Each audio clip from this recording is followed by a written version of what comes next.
Hello and welcome, my dear friend. You know, when heaven watching you, he isn't waiting for you to fail or stumble.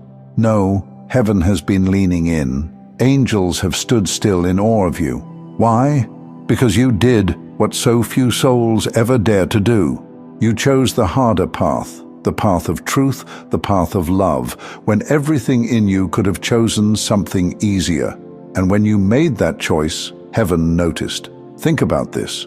We've been heard that even angels long to look into the mysteries of God's work in humanity. You are that mystery. Your life has been unfolding in ways that even the heavenly hosts study with amazement. They saw you at your breaking point, and instead of collapsing into bitterness, you kept walking forward. They saw you in your silent sacrifices. Nights you cried in secret, mornings you rose when your body begged you to give up, and they couldn't help but stand in awe. It wasn't the loud, public victories that moved them. It was the private battles, the ones no one applauded, the ones you thought no one saw. But heaven did. The very moments you thought were wasted, those became the moments that made heaven stop and take notice. Let me put it this way. If your life were a symphony, there are certain notes only heaven can hear. Notes so subtle, so sacred, that no audience on earth would ever notice them. But the angels hear them clearly. And when they hear those notes, the sigh you gave instead of shouting back, the kindness you chose instead of vengeance, the faith you clung to in the dark, they are struck with awe. You see, anyone can sing when the stage lights are bright, but to keep your song alive in the midnight hours, that's rare. And that's why heaven was shocked by what you did. You didn't let pain harden you. You didn't let betrayal define you. You didn't let failure become your identity. You kept going, and in a world where so many give in to bitterness, your perseverance is radical. It sends ripples through eternity. This is why angels stood in awe of you, because you became the very sermon they've heard for centuries, but now lived out in flesh and blood. You became the living testimony of God's grace. You are what it looks like when someone chooses light, even when surrounded by darkness.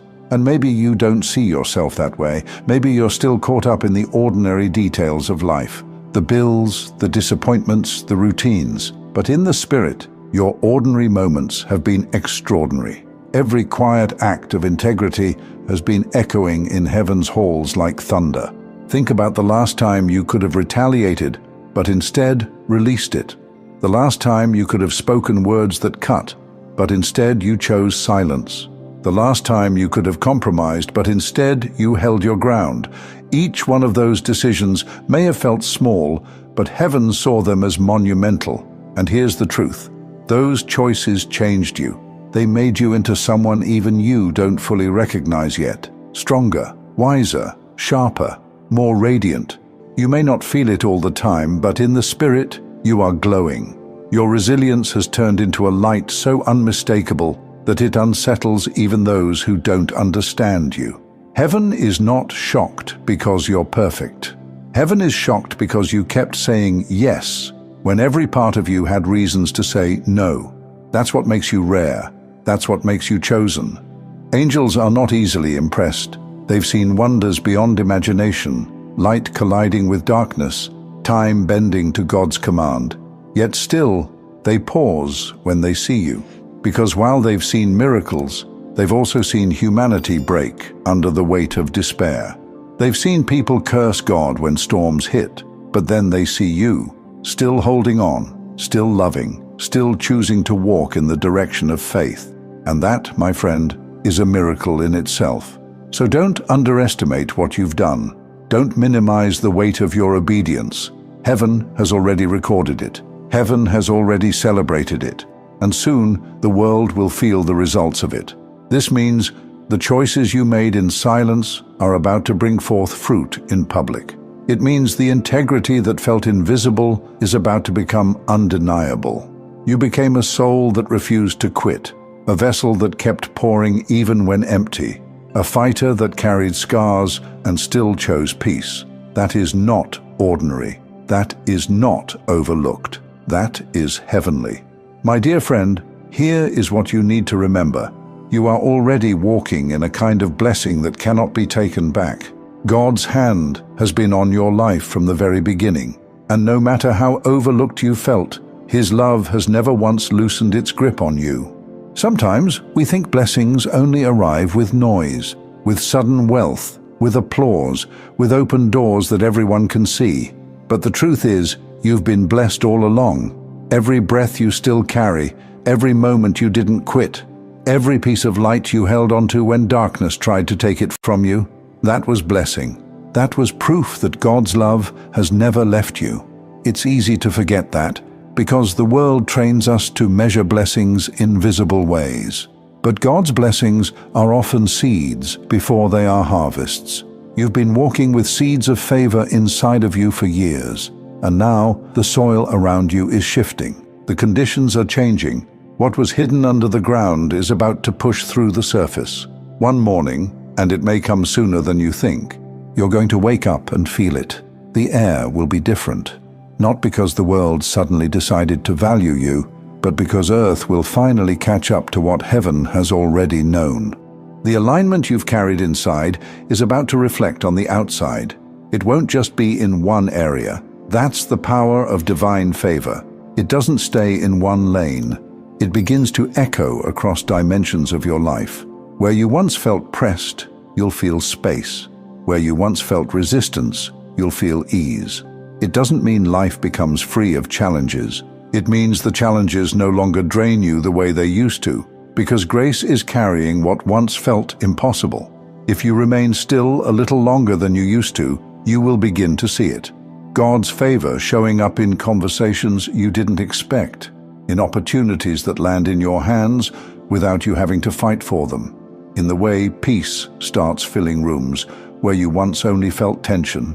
That's not luck. That's not coincidence. That is the reward of endurance. That is the return on years of quiet obedience. And here's what's powerful. You don't have to chase it. You don't have to beg for it. Favor is not earned like wages. It is inherited like breath. You already carry it. You are already marked by it. But when that favor begins to show, it unsettles people. Don't be surprised when those who once ignored you now watch you closely. Don't be surprised if some can't explain why they feel something different when you walk into the room. What they're sensing is not just you, it's the weight of heaven's approval finally manifesting on earth. Because all the times they doubted you, all the times they dismissed you, all the times they assumed you were finished, they had no idea what God was doing underneath the surface. They saw delay, but heaven saw development. They saw quiet, but heaven saw preparation. And now they will see what heaven has always seen. My dear friend, you are not waiting for God to love you. He already does. You are not waiting for proof of His goodness. You are living proof. The blessing is not on its way as if you have to earn it. The blessing is already here, waiting for the world to catch up with what you carry. Picture it. A tree doesn't stop being a tree when winter strips its leaves. It is still alive, still rooted, still growing in unseen ways. The season doesn't change its identity. It only hides what is inevitable. In the same way, nothing you've lost has stolen your design. The roots have been deepening. The life inside you has been multiplying. And now the season is shifting, and fruit is inevitable. Someday soon you'll realize you don't have to strain so much. You'll notice that what once drained you no longer holds the same power. You'll look around and see doors opening, not because you forced them, but because they were always yours. Earth is catching up with heaven. And when that moment comes, don't shrink from it. Don't second-guess it. Receive it with confidence. Because every tear, every prayer, every act of love that went unseen was a deposit in eternity. And eternity is not bankrupt. Heaven always pays back with interest. So remain still, hold steady, not passive, but anchored. Watch what happens when God's favor begins to move through every dimension of your life. Health, relationships, finances, peace of mind, clarity of purpose, joy that doesn't ask permission to enter your days. It all begins to align, not because you manipulated it, but because you endured until the soil was ready. And here is the final truth. When you step into this season, you will not just feel different, you will be different, because God's love has been shaping you the whole time. My dear friend, that time is closer than you think. One day soon you will wake up and everything around you will feel different, because it won't just be you holding faith quietly inside anymore. It will be the world catching up with what heaven has declared about you all along. And when that happens, it won't just be your breakthrough. It will be heaven's confirmation, echoing into every corner of your life. You were blessed all along. You were loved all along. You were never forgotten. And before we finish, I want to share something with you.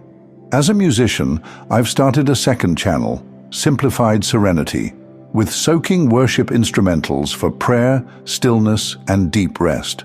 If you felt peace here today, take it with you into your own quiet time with God. The link's in the description. I'd love to see you there.